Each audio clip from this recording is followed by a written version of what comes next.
What up, boys? Look, I know sometimes life gets busy, and it can get in the way of the simple things that make us happy. But what if we took a step back? What if we set aside just a little bit of time every day for the things that bring us joy? For me, that's gaming. And that's why for the past 7 days, I made it a point to carve out 30 minutes to an hour every day to sit down and play a game I've been wanting to play for ages. To show that even with busy schedules, it's still important to make time for those moments and just decompress.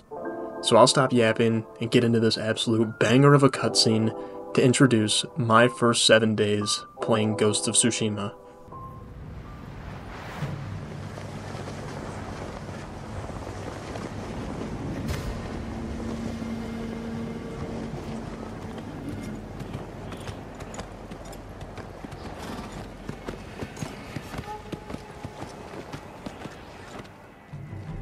蒙古国が対馬に襲来した。血も涙もなく、ただひたすらに暴虐だ。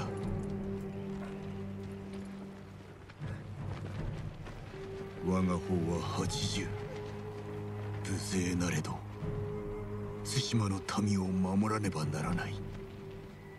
今日俺はこの命を捨てる。船が海を覆っている。死を恐れるな。飲み込まれるぞ。習わし、武勇、誉れ、それが我らが道だ。我らこそ島の勇士、我らこそモノノフだ。では足立殿、奴らの息をくじいてまいれ。よっ！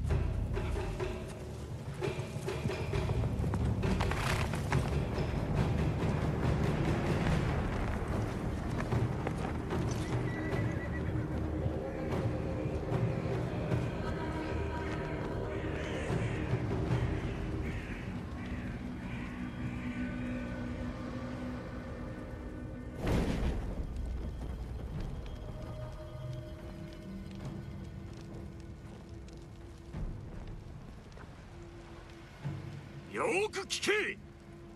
腕に覚えのものあらばいいでよ。なだ、チム2だ。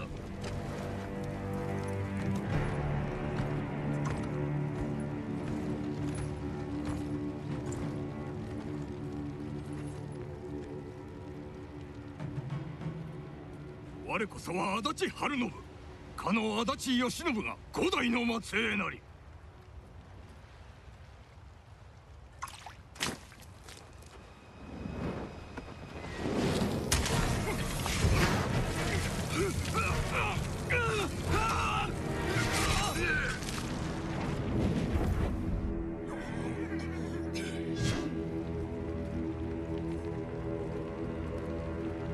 侍、我に下るか。 After declining the invite to surrender, we jump right into battle, and I start trying to learn the controls. Just as I start to actually hit my shots, we're absolutely rocked by a stray firework that sends us flying. After seeing our uncle killed in front of us, we wake up and immediately start looking for our armor and sword. No time for much needed rest. We find the armor pretty quickly in very rough shape, and immediately after this meet Yuna, who apparently does not care about YouTube guidelines.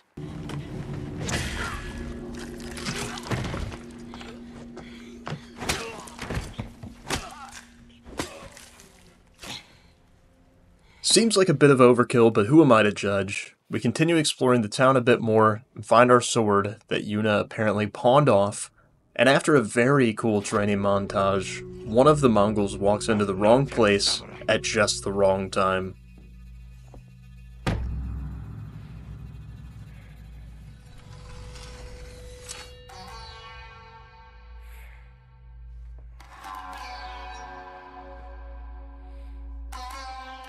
He doesn't put up much of a fight. We reach the horse stables at the end of the village and mount our trusty steed named Digital Deluxe. We promptly change his name to something much cooler, and right off into the sunset on Shadow, ending day 1. We step into day 2 ready to do some damage and avenge our uncle, stating there's no need to climb the walls and drop the big balls play to just walk in the front gate. Once inside, we learn how to stand off, which might be one of the coolest features in the entire game, and continue meeting some of our less than friendly hosts. Sorry, YouTube. We continue clearing out the reinforcement with ease after the first 2 failed attempts until we finally come face to face with Khotun Khan, the man that killed our uncle, only to find out he didn't actually kill our uncle and just took him prisoner instead.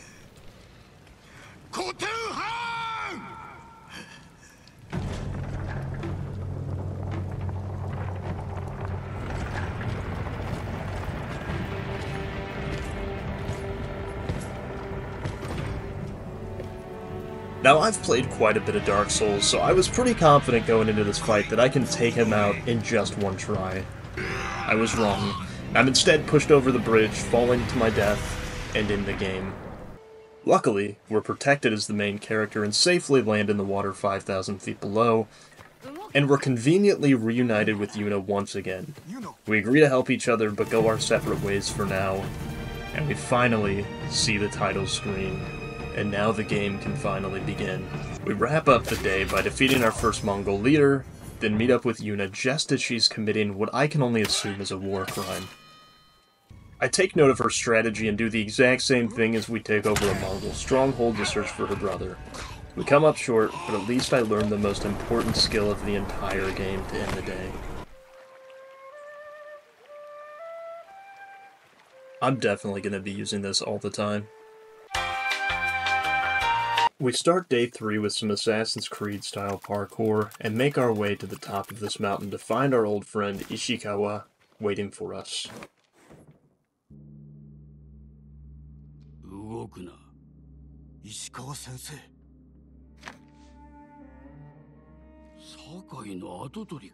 Reunited once again, he very generously lets me borrow his favorite bow and teaches me how to shoot it. And of course, I'm an absolute beast with it. After seeing my skill, instead of commending me, he instead reminds me that I better be returning his bow, and that it's still not mine to keep. We continue pressing forward to look for his star student, and use everything available to take out the next Mongol stronghold she's being held captive in. Just as we're about to learn where she went, my mom calls, and I spent the next 20 minutes on pause. Everyone say hi, Mom. After catching up with my mother, we learn that Ishikawa's student turned bad and go on a rampage taking out every Mongol we can find, searching for her.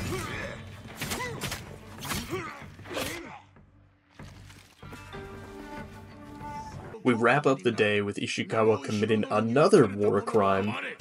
What is up with these people?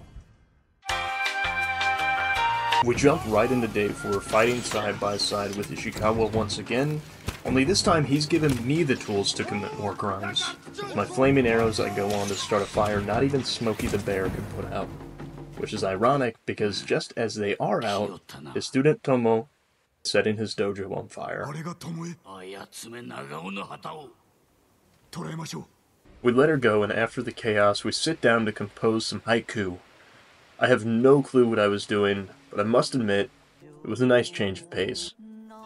After relaxing for a second, we start chopping up some bamboo for more healing. And I gotta say, I'm a real natural. I got it done in one try. We explore a bit more and come across a family stuck on a bridge being harassed by more Mongols. And after a cutscene of my uncle telling me to stop committing war crimes, I proceed to do just that.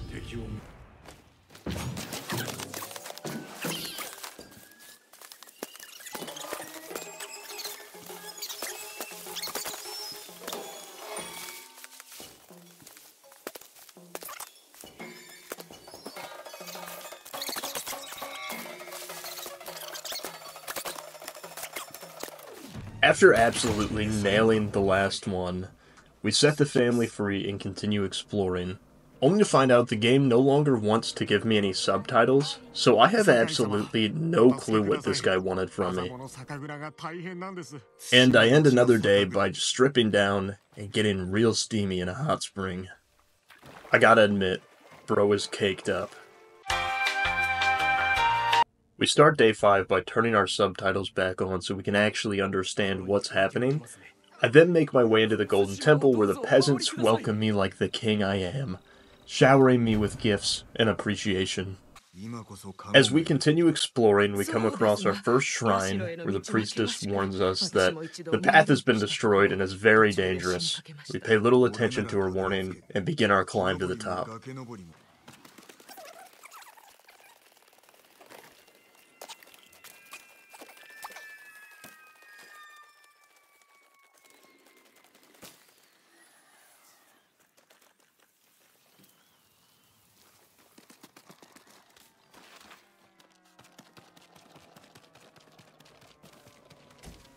I'm not totally sure what happened here, but I'm sure we have some splinters in some very unfortunate places.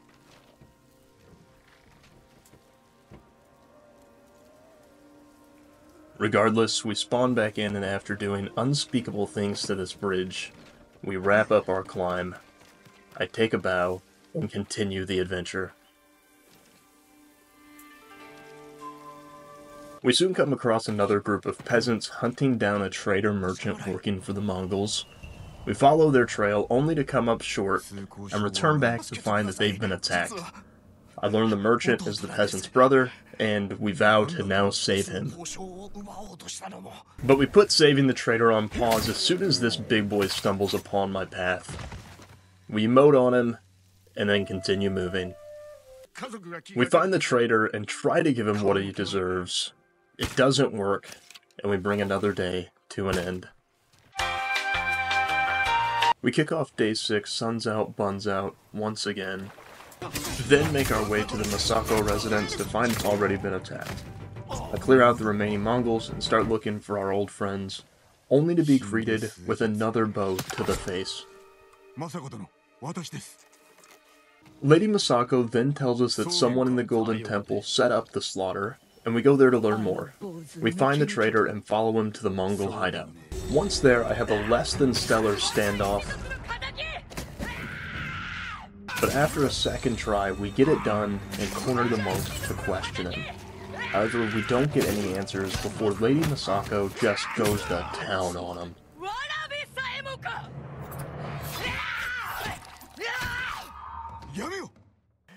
We keep moving and find a man who abandoned his family to escape a Mongol attack like a coward. We go back to save them, but for some reason, I don't think they made it. We return to the man to break the unfortunate news. He doesn't take it too well, and we end the day the same way it started. Cake out. We start the final day learning of a group of farmers and fishermen who have banded together to help take down the Mongols. After the quick introduction, we find none of them showed up to the planned meeting place. We find out why and take out the Mongols responsible.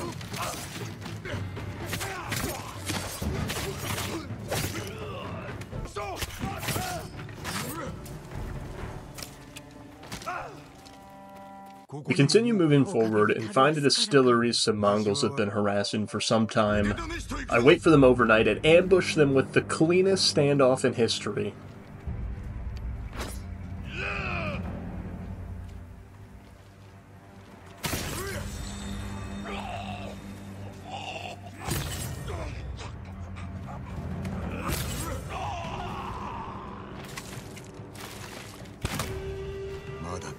We take out the stragglers and inform the owner before moving forward to take down some more Mongol strongholds.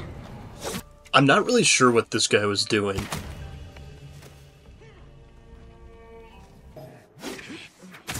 With another leader out of the way, I'm itching for more violence and make a beeline to the next closest stronghold. I clear out the guards, set some of the prisoners free, and finish fighting my way to the next leader.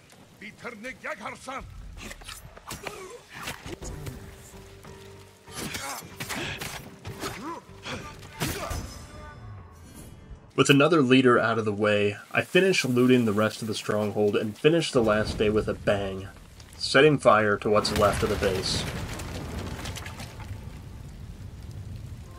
And that wraps up my first 7 days playing Ghost of Tsushima. I hope you all enjoyed the video. If you did, let me know, and I'll be sure to keep making more. And if we can get this video to 25 likes, I'll post the next 7 days. Until next time.